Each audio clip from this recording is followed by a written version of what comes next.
Bueno, hoy estoy con Virginia Vallejo, periodista y escritora colombiana, autora del libro Amando a Pablo de Ando Escobar, el libro número uno en ventas en los Estados Unidos en 2007 y 2015, libro en español, hoy traducido a 15 idiomas. Virginia es conocida por su amplia trayectoria en los medios de comunicación en Colombia y además tiene una muy interesante historia de vida. Eh, Virginia, saliste de Colombia en un avión de la DEA en el 2006. Eres asilada política en los Estados Unidos desde el año 2010.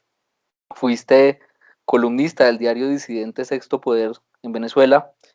Y en 2019 regresaste a la televisión de la mano de un programa llamado Sueños y Pesadillas de la cadena rusa RT.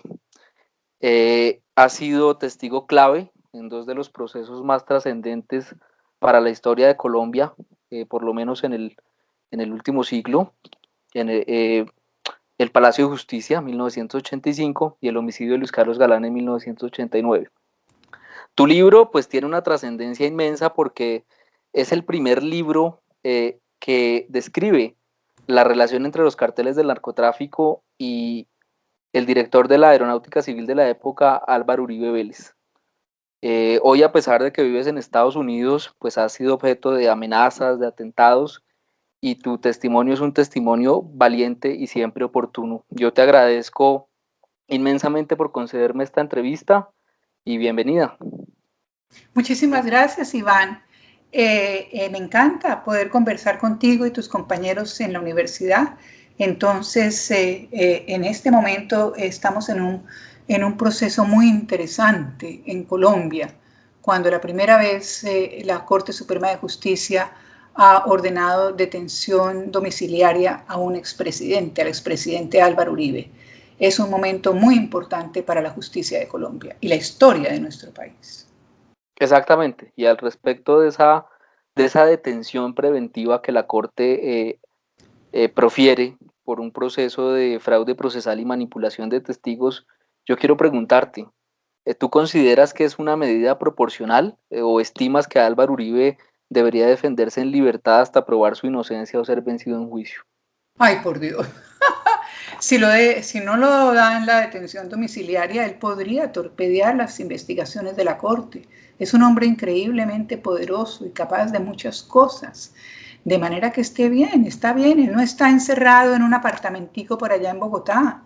Está en una hacienda que tiene algo así como 1.300 hectáreas, casi la mitad de Hacienda Nápoles de Pablo Escobar, que en aquella época era uno de los hombres más ricos del mundo.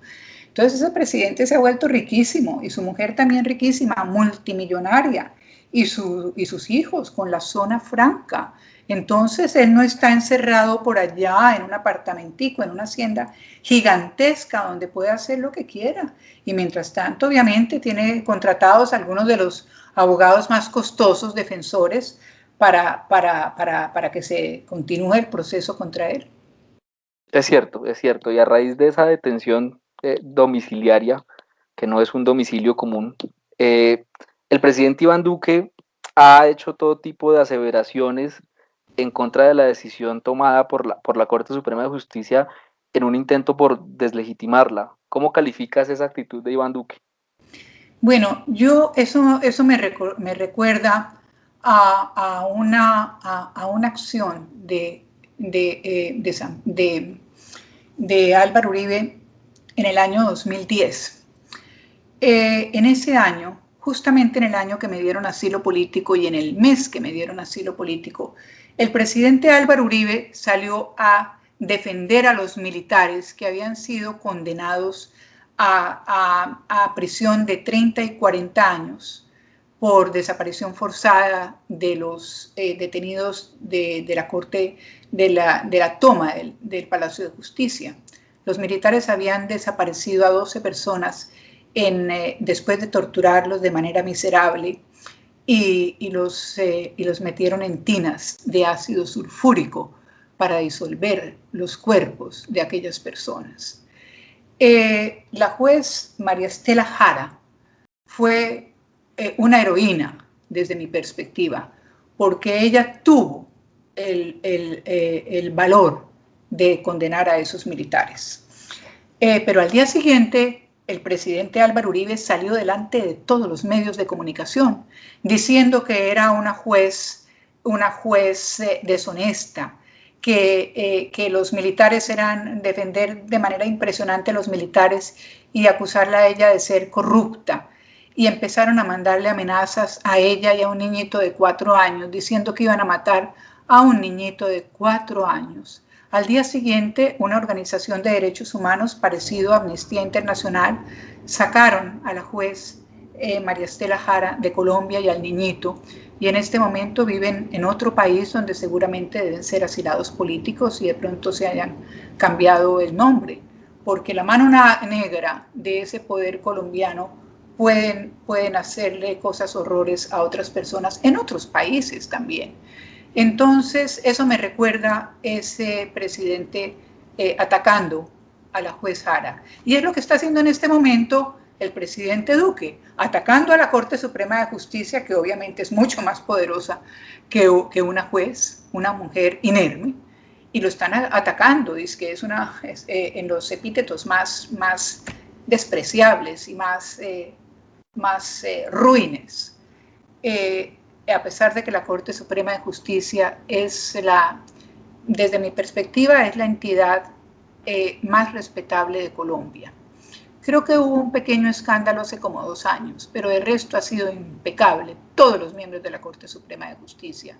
Yo escribí en mi libro que era la única entidad de Colombia que no había recibido dinero de los narcotraficantes, solamente la Corte Suprema de Justicia, todos los demás habían recibido dinero. Entonces, admiro profundamente a la Corte Suprema de Justicia, la decisión que ha tomado para que el expresidente no pueda torpedear las investigaciones, y vamos a ver entonces qué va a pasar. Obviamente, creo que más de la mitad de Colombia están pendientes de las decisiones de la Corte Suprema de Justicia. Sí, es increíble que un presidente salga a atacar a la Corte Suprema. Eso solamente lo hace el presidente Duque, que es obviamente el pupilo del expresidente Uribe. El pupilo tiene que obedecer las instrucciones de su jefe. O sea, podríamos decir que es un modus operandi del uribismo. Claro, obviamente. Vale, bueno, y a propósito de esa actuación de la Corte que tú destacas como honorable en sus años de existencia, ¿qué piensas de esa propuesta que tiene el Centro Democrático, el partido del presidente, de reformar la justicia para unificar las Cortes? No. Pues el uribismo o el partido del expresidente tiene ya la Fiscalía, tiene la Procuraduría, tiene la Contraloría, tiene el Defensor del Pueblo. ¿Qué es lo que quiere ahora? ¿Una corte de bolsillo para cualquier proceso en contra de él? Y procesos posiblemente muchos más graves que el actual, porque pueden venir más adelante investigaciones por masacres, como la masacre del Aro, cuando fue el gobernador de Antioquia, por ejemplo, los falsos positivos, cuando Juan Manuel Santos era ministro de Defensa, su íntima relación con grupos paramilitares como Bloque Metro, y lo que puede pasar también si Salvatore Mancuso lo mandan para Colombia, porque eso está realmente interesante. Obviamente todos ustedes saben que Salvatore Mancuso, el jefe de las AUC, los paramilitares de Colombia, que asesinaron a miles de personas, cumplió una condena aquí en los Estados Unidos. Entonces, el gobierno de los Estados Unidos lo puede mandar de vuelta a Colombia para enfrentarse a la justicia o mandarlo para Italia. Cuando lo mandan a Colombia, él va a tener que enfrentarse nuevamente a la justicia, pero hay una oferta de hace mucho tiempo para los paramilitares que hayan cooperado con la justicia. Si acusa a sus cómplices, le reducen la condena. Y puede ocurrir con Salvatore Mancuso. Puede empezar a cantar y a cantar y a cantar. Entiendo que el gobierno de los Estados Unidos le pidieron a los Estados Unidos la extradición para cumplir con las reglas, y lo mandaron dizque en español, no en inglés, y con errores. para que el gobierno de los Estados Unidos les devolvieran la petición de extradición. A ellos no les conviene, al gobierno de Duque y al expresidente Uribe no les conviene que Salvatore Mancuso vaya a cantar y a cantar y a cantar y contar toda su relación con los grupos paramilitares y con el expresidente Uribe durante todas esas masacres. Claro, es una mirada muy integral la que tienes al respecto de ese tema. Y volviendo al tema de la Corte, y te contextualizo un poquito, este proceso que hoy tiene en la lona al presidente Uribe inició en el 2012 por una acción interpuesta por él. Una acción que interpuso ante esa misma Corte en contra del senador Iván Cepeda. En su momento, es decir, en 2012, cuando interpuso esta acción, él vio un escenario idóneo, vio una corte idónea para hacerlo, pero hoy, cuando la decisión de la corte le es adversa, la descalifica, incluso al borde de tratarla de corte mafiosa. ¿Tú qué piensas al respecto? No, pues ahí está pintado la personalidad de Álvaro Uribe y de su partido político, obviamente.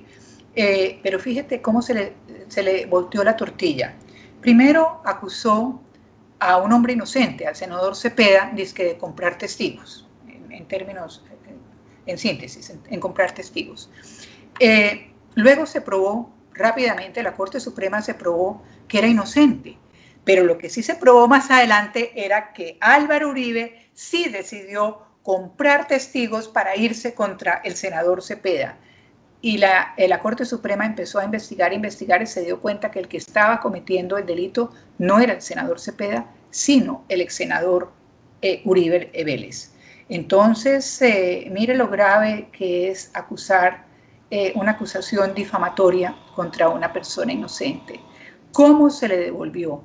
Y fíjate, Iván, que es curioso que lo están investigando y pues lo pueden condenar por una cosa que es muy grave, pero nunca tan grave como las masacres, nunca tan grave como los falsos positivos, nunca tan grave como su relación con los paramilitares y los 12 apóstoles y todo ese horror.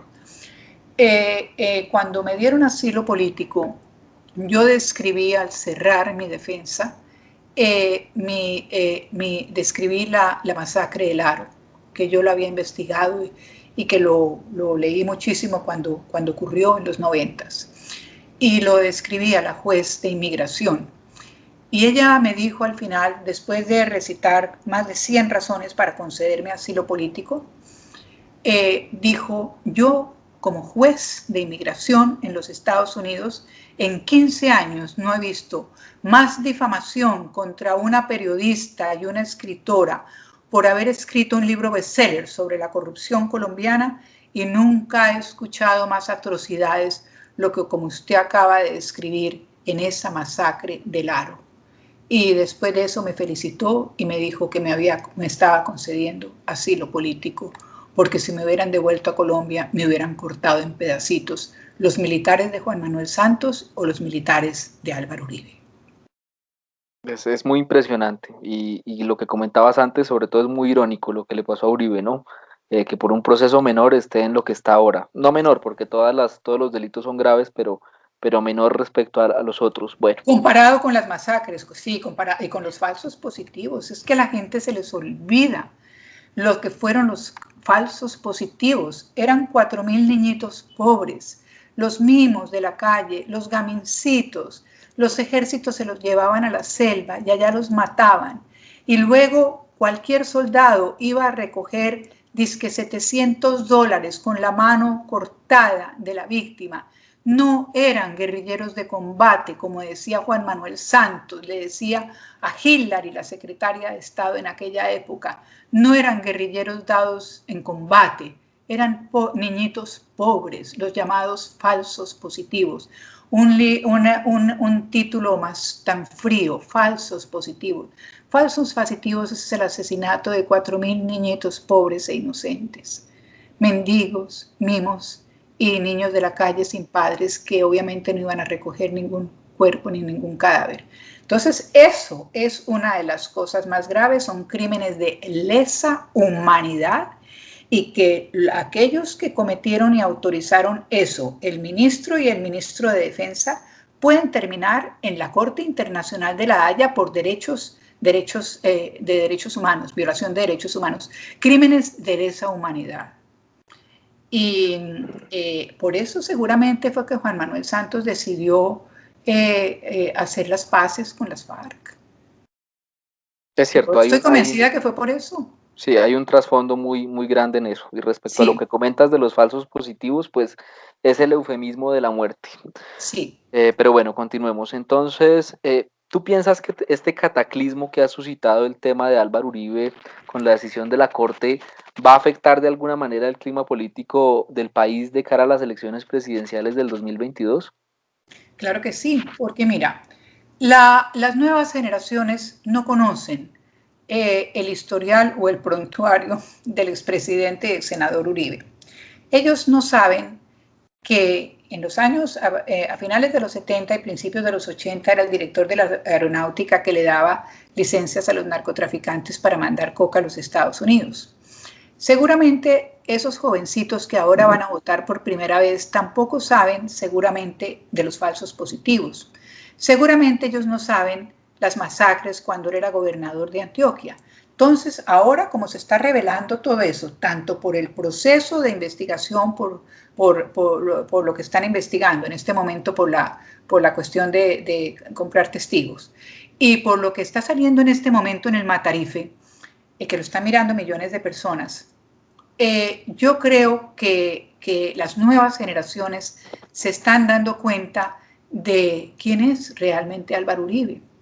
Y sobre todo ahora que está sonando que quiere poner a su hijo Tomás como candidato presidencial, porque obviamente Duque no está interesado en repetir presidencia, él quiere salir, él le ha ido muy mal y seguramente va a ser una elección y él va a tener que poner un candidato.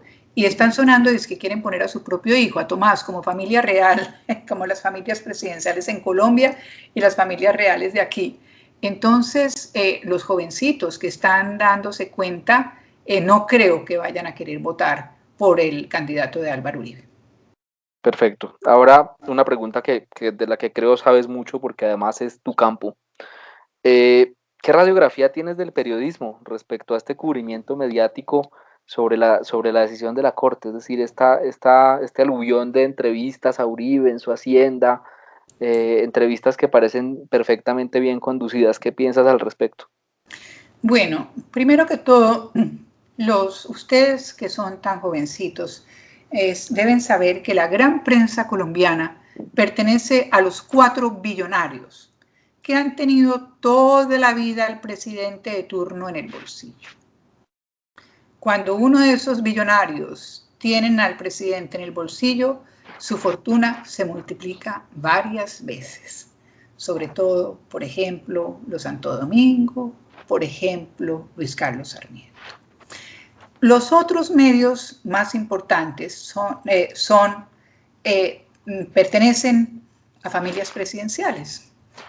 Toda la vida los Santos tenían El Tiempo, y que después se lo vendió y lo compró Planeta y luego lo compró Luis Carlos Sarmiento.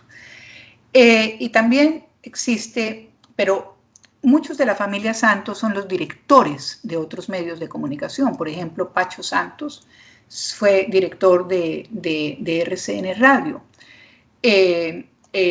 La familia Santos siguen siendo directa o indirectamente los que están detrás del Tiempo. A pesar de no son los dueños, pero ellos lo manejan. Lo maneja uno de la familia. Y Alejandro Santos, de Semana, también es el sobrino de Juan Manuel Santos, y el hijo de Enrique, el de La Habana, que hizo las paces con las FARC. Entonces, esos medios de comunicación siempre están al servicio de aquel que les paga, el que les compra, les dé más pauta publicitaria. Como el anunciante en Colombia es el gobierno, el Estado. Entonces, los grandes conglomerados y los grandes medios de comunicación siempre quieren estar esperando pautas muy grandes del gobierno. Y es lo que está pasando en este momento. Yo veo, por ejemplo, que Semana atacaba sin parar a Álvaro Uribe hace 13 años cuando salió mi libro, lo atacaban sin parar. Semana era en aquella época la oposición, la oposición, la oposición, y ahora no. Contrataron a esas etairas que adoran a Álvaro Uribe, como la Vicky Dávila y la Salud y todas esas mujeres, y ahora trabajan para Semana. Ya no son la oposición, por el contrario, son las personas que apoyan el gobierno de Duque y que defienden de manera, yo no diría que disimulada, de manera muy obvia al expresidente Álvaro Uribe. Por ejemplo, cuando las mandaron a hacer una entrevista, le hicieron una entrevista de casi 3 horas, nunca interpelaron el monólogo del presidente Álvaro Uribe. Dejaron que hablara y defendiéndose durante casi 3 horas, y nunca le hicieron una pregunta que cualquier periodista haría a un expresidente acusado de un crimen tan serio y que estaba investigando por la Corte Suprema de Justicia. Y vemos, por ejemplo, a la W. La W pertenece a Prisa, que es propiedad de Random House. Y ahí está Julito. Ustedes pueden ver lo que está haciendo el famoso Julito, Julio Sánchez Cristo, abrazándose con La Fuente y tomando trago con La Fuente. Yo no he visto nunca un periodista que para una entrevista tomando trago con La Fuente y abrazándose con el abogado Cadena, que es el abogado de Álvaro Uribe y que, según entiendo, fue el que pagó a los testigos. Y el tema de la razón de esta investigación y del proceso. Entonces uno ve a toda esa gran prensa muy prostituida, completamente prostituida, todos viendo cómo sacan tajada de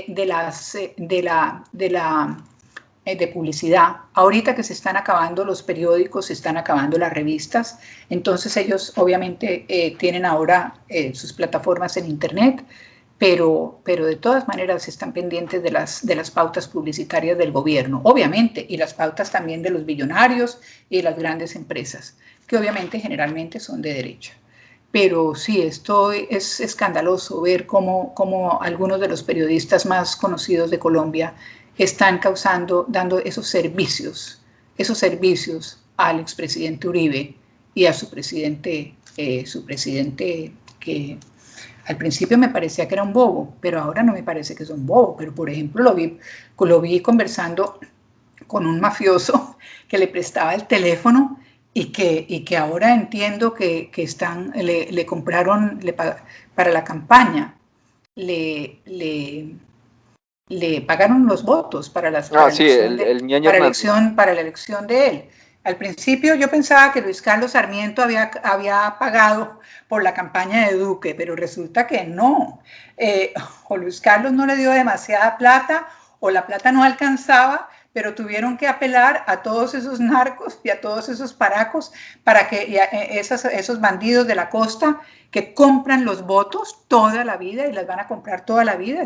Está probado, hay testigos, hay denuncios, lo pueden ver todos ustedes, pagar votos. Entonces ahora me parece que no es tan bobo, es bien avivato el presidente Duque y el pupilo amado del presidente Álvaro Uribe. Bueno, Virginia, pero una pregunta a propósito de estos servicios que mencionabas hace un momento.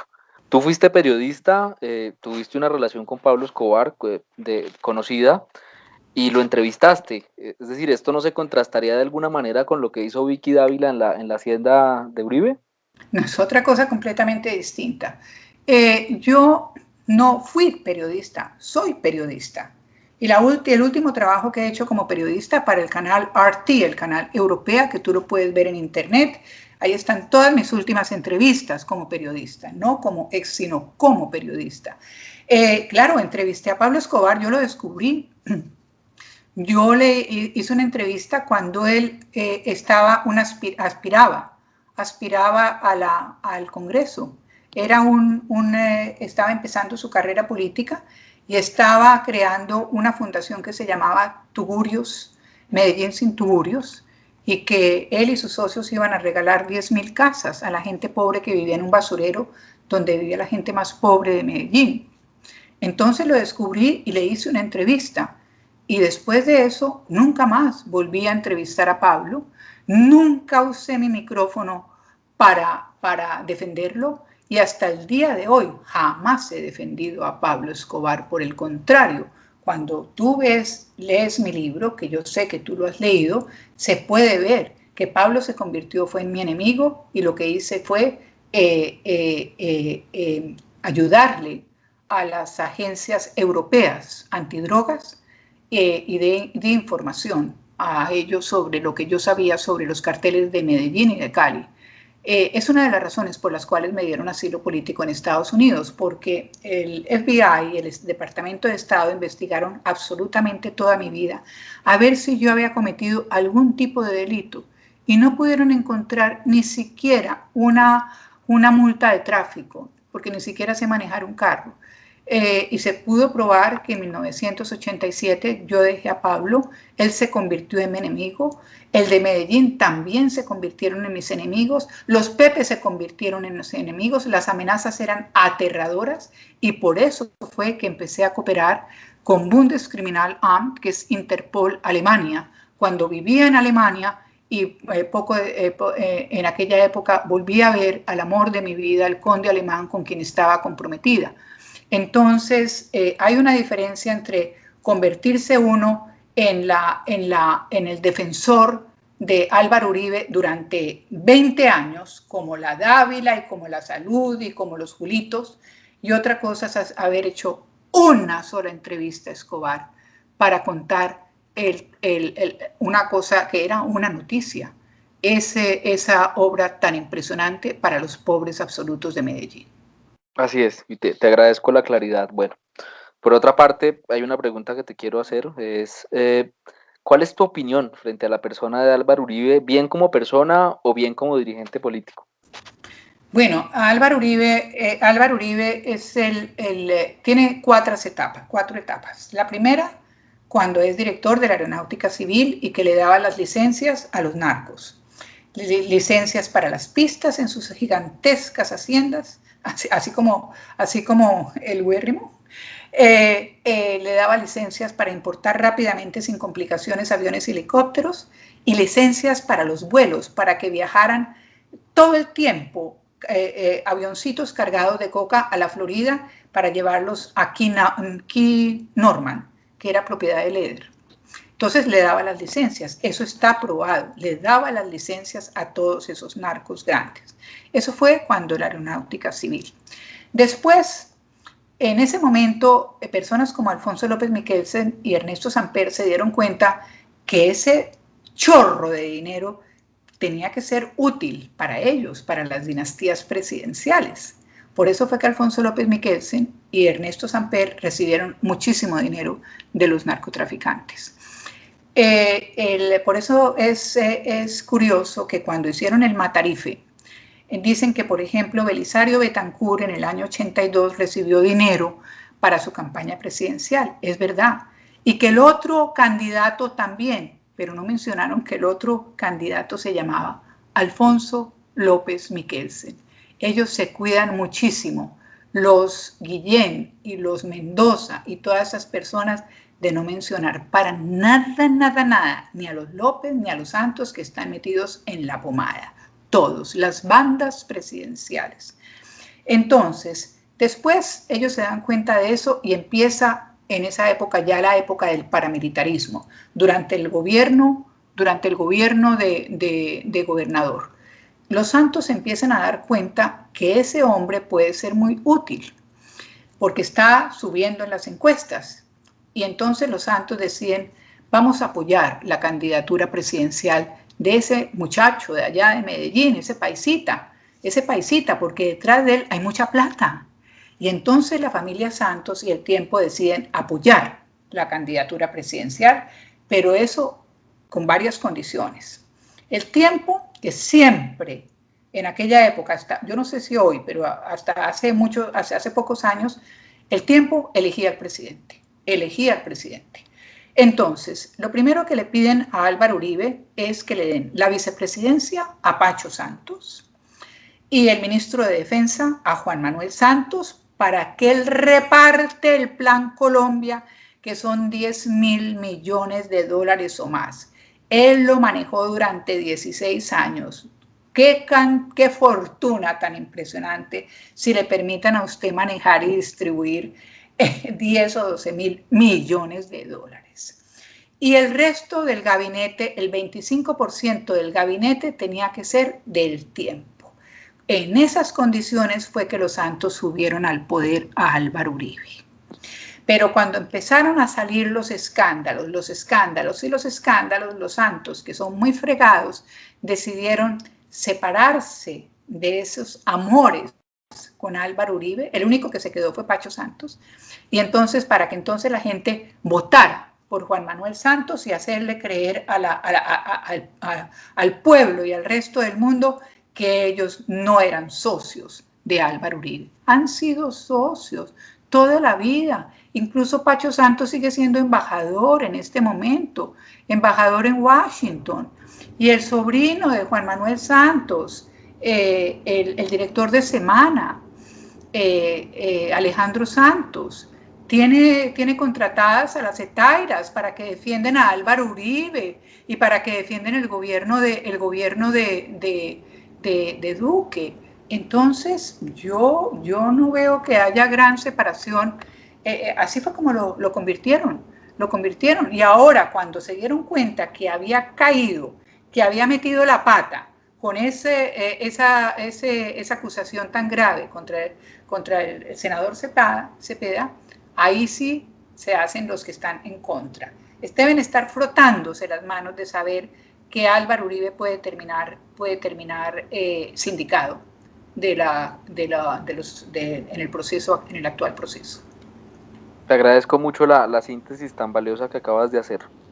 Y hablando justamente del proceso, recientemente se conoció la renuncia de Álvaro Uribe a su curul en el Senado, dijéramos como una estrategia de la defensa para trasladar ese proceso de la Corte a la Fiscalía.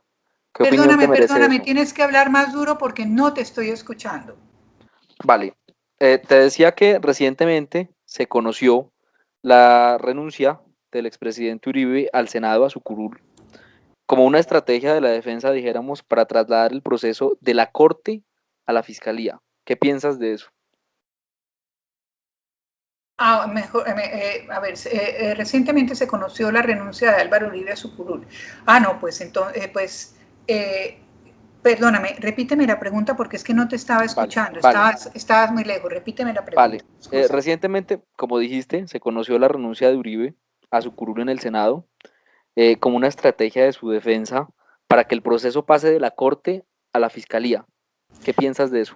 No, yo creo que la Corte Suprema no le va a dejar un proceso tan importante. Probablemente el proceso más importante en los últimos años en Colombia.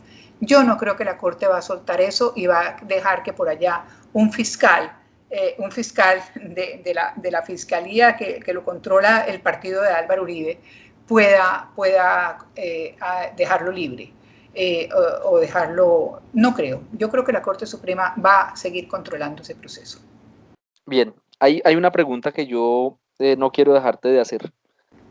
¿Colombia actualmente es el narcoestado soñado por Pablo Escobar? Definitivamente, mejor que ahora, todavía más que antes. Yo dije esa frase cuando salió mi libro, se lo dije a un periodista muy importante de España, en El País de Madrid. Me dedicaron 7 páginas de la edición dominical. Fue una entrevista maravillosa. Pero con lo que está pasando ahora, con ese compro de votos que lo están saliendo en televisión, ese compro de votos tan impresionante en el último gobierno de Duque, obviamente es el narcoestado soñado por Pablo Escobar. Claro que sí. Bien, te lo preguntaba porque justamente es una frase que ha tenido mucho eco desde hace tanto tiempo y me parece importante hacer la precisión. Bien, finalmente, ¿hay algo que quieras agregar a esta entrevista? Mira, me encantaría añadir algo. Obviamente tú eres muy jovencito y lo mismo que tus compañeros. Ustedes van a ser politólogos muy pronto, se van a graduar muy pronto y los felicito y les deseo lo mejor. Yo les quiero dar, obviamente ustedes no son periodistas y no son abogados, sino politólogos, pero me parece que es importante que ustedes se interesen en lo que está pasando en todo el mundo. No solamente lo que está pasando en Colombia, en los vecinos de Colombia, Suramérica, Latinoamérica, incluso los Estados Unidos.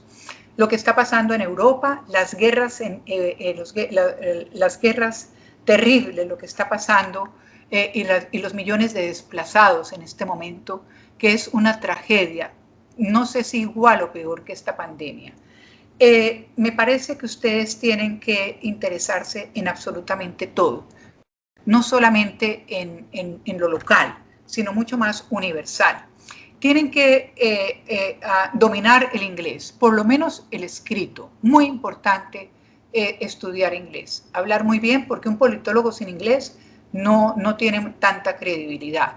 Y ojalá, si tienen habilidad para otros idiomas, de pronto estudiar un idioma como ruso o chino, porque esas van a ser las nuevas potencias. A la vuelta de 15 años van a ser las potencias más grandes y poderosas del planeta, incluso más poderosos que los Estados Unidos. Estados Unidos tiene muchísimos problemas. Entonces, esos son los consejos que les doy y porque si ustedes estudian el resto del mundo se dan cuenta que lo más grave que existe en el planeta son dos cosas. Primero, el daño del ambiente al planeta, lo que está pasando, se está acabando el agua, se está acabando el agua. Hay demasiadas personas y demasiadas personas pobrísimas. Es muy grave lo que está pasando cuando se empiezan a deshielar los polos y empieza a subir el agua, la nueva generación de ustedes van a sufrir muchísimo con los problemas del clima. Ahorita, por ejemplo, viene un huracán, ya. Voy a ver las noticias para ver un huracán 4 que viene para Texas y Luisiana. Y allá vive uno de mis amigos más queridos en Houston y quiero mirar a ver qué está pasando para llamarlo ahora. Pero el segundo problema que tiene es la corrupción. Hay una tabla de corrupción que ustedes lo pueden mirar en internet, donde aparecen los países más corruptos del mundo, desde el más grande hasta el más pequeñito.